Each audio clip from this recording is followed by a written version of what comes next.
Smack! The sound echoed across Mounds Prairie Ballpark before anyone saw the ball. Then every head turned. The baseball climbed into the sky, carrying higher and higher toward the fence in left center field. The outfielders stopped running. The crowd rose. The ball disappeared beyond the fence. 3-run homer. Spencer Dugan tossed his bat toward the dugout and jogged around the bases, wearing the grin everyone at school knew by heart. His teammates erupted. The girls sitting behind the third base dugout screamed his name. Jack Romine watched from the on deck circle. 4-0. Mounds Prairie, third inning. Spencer crossed home plate and slapped high fives with his teammates. Jake stepped into the batter's box. For a moment, he imagined what it would feel like. The home runs, the cheers, the confidence, the attention. Everything seemed to come easy for Spencer. Jake tightened his grip. The first pitch arrived. He swung too hard. A few moments later, he swung underneath a high fastball and sent a lazy pop-up to the shortstop. 3 outs. The inning was over. Jake jogged back towards the dugout. The difference between them felt enormous. Spencer was 6 feet tall and built like a linebacker, 200 pounds of confidence. Jake stood 5'10" and weighed 170. He spent evenings taking swings in his garage while Spencer seemed born knowing how to hit baseballs a mile. As they settled onto the bench, assistant coach Miller sat beside him. You know, college coaches aren't looking at you for home runs, right? Jake forced a smile. Yeah, coach wasn't convinced. They want a middle infielder who can hit both fields. Jake nodded. He had heard the speech before.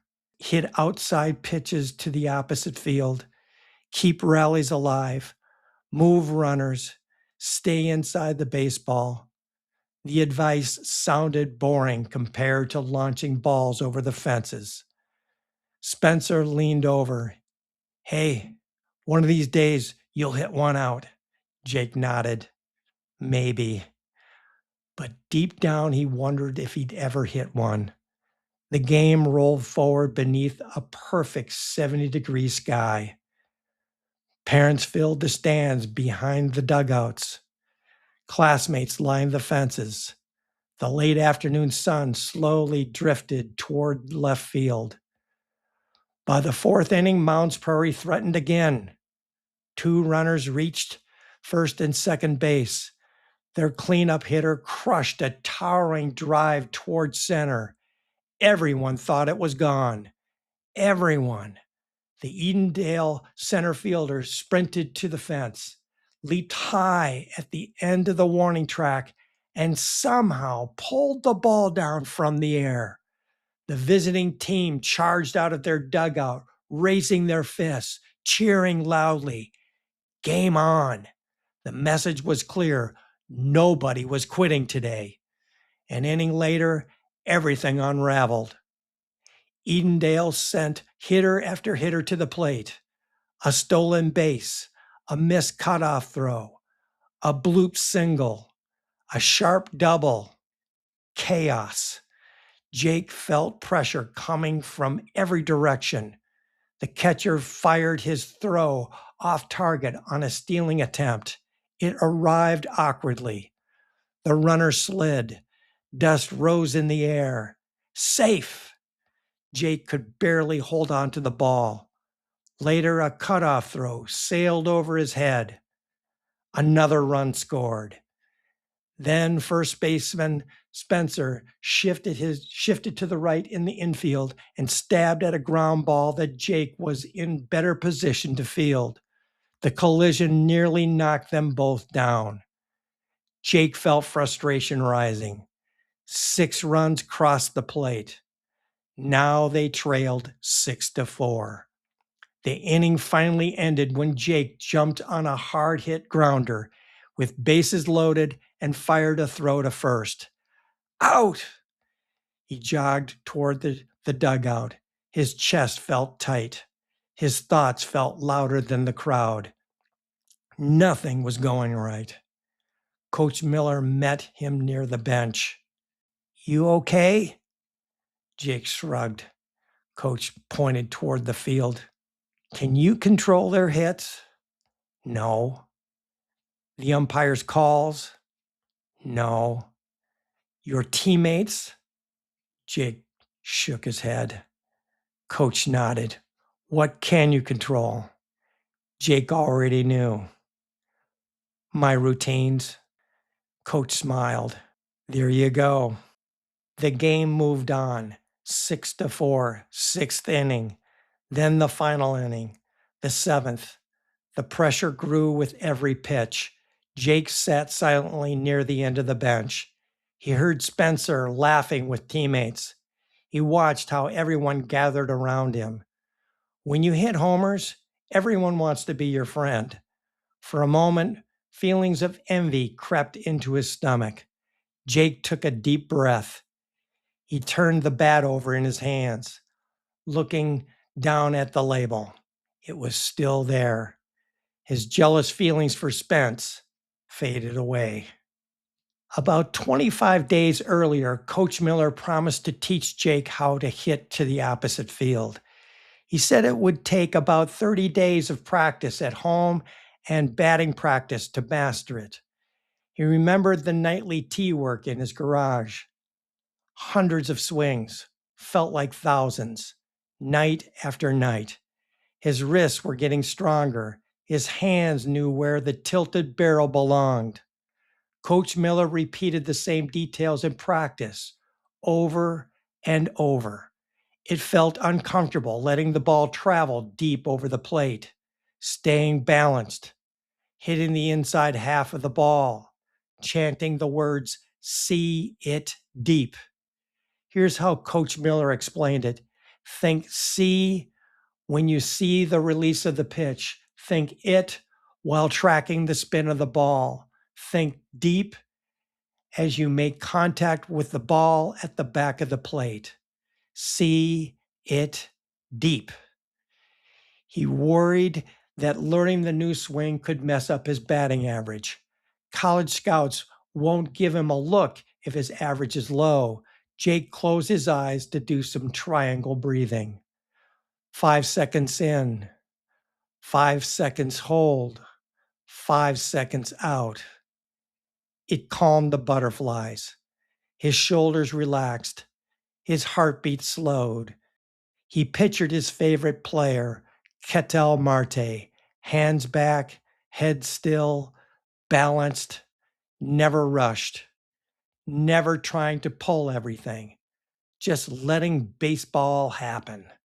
Jake could almost picture the swing, the ball spinning toward the outer half of the plate, the tilted barrel meeting it, a screaming line drive into the gap of the opposite field, a thing of beauty, not power, precision. It was now the bottom of the seventh, the final inning. One out, a single, another single. The crowd woke up. Mounds Prairie had life. Spencer stepped into the batter's box. The hero's moment. 2 runners on, down by 2. Jake stood in the on-deck circle. Everyone knew what Spencer wanted. The fence, the glory, the walk-off home run.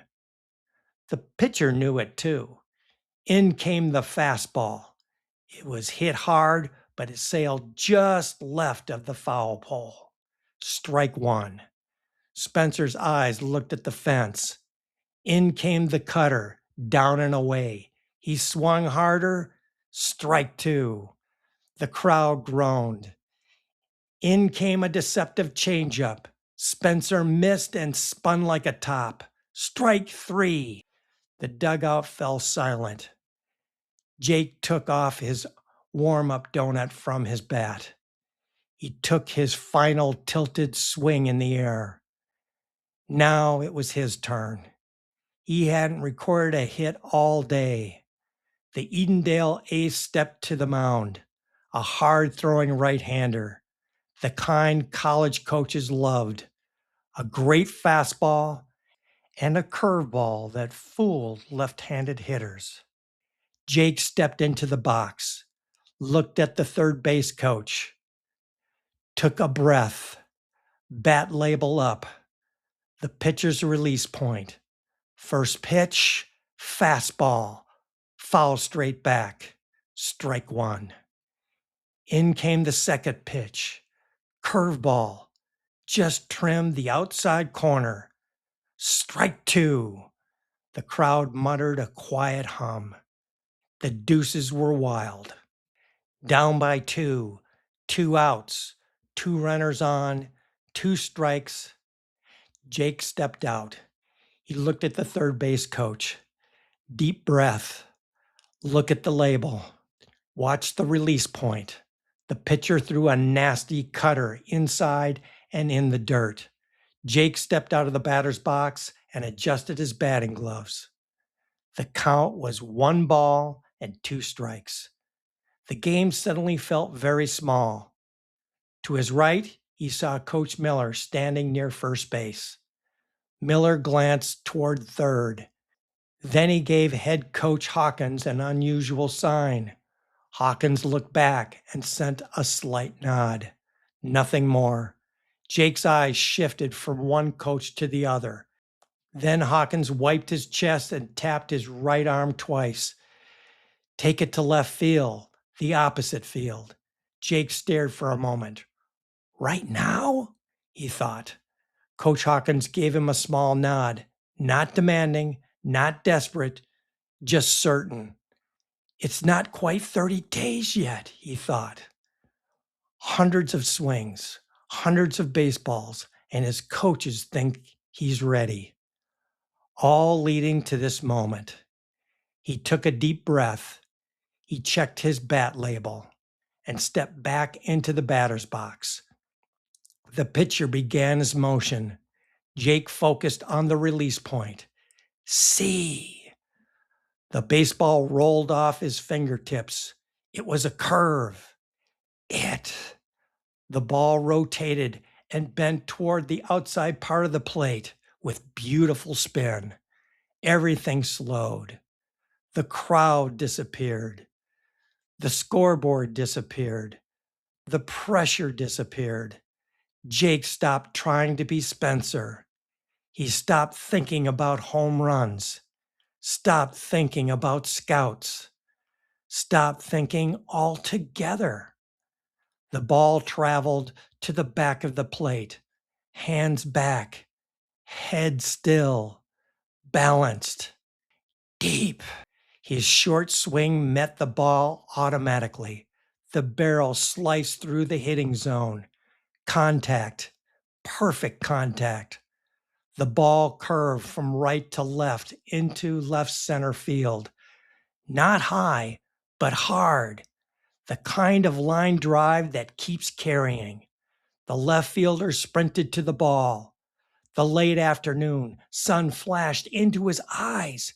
For an instant, he lost it, and that was enough. The ball bounced and rolled through the grass, hitting the fence. The 2 runners raced home. The crowd exploded. Jake slid safely into second base. Tie game, 6-6. He stood and dusted himself off. No fist bump, no celebration, just 3 claps and a small smile.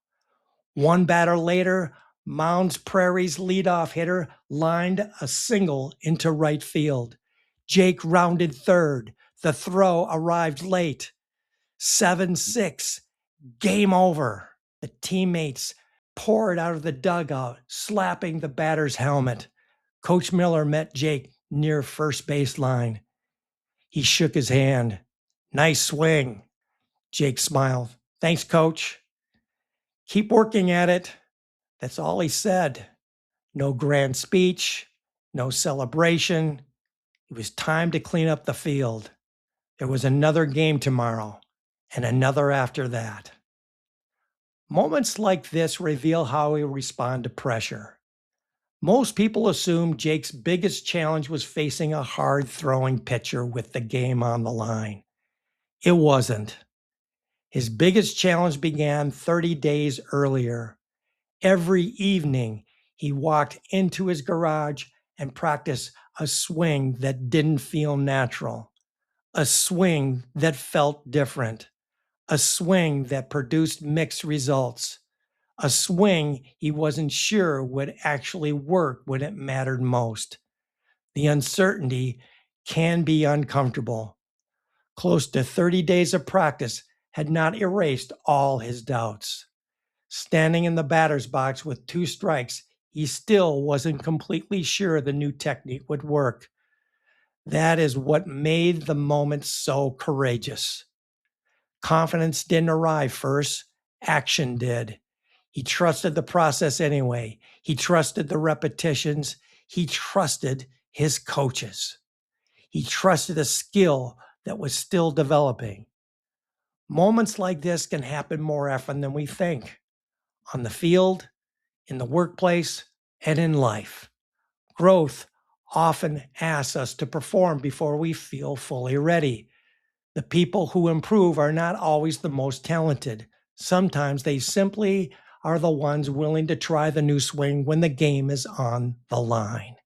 And when they do, they often discover something surprising. The process was working long before they believed it was, and it comes from letting the process reveal what was already there.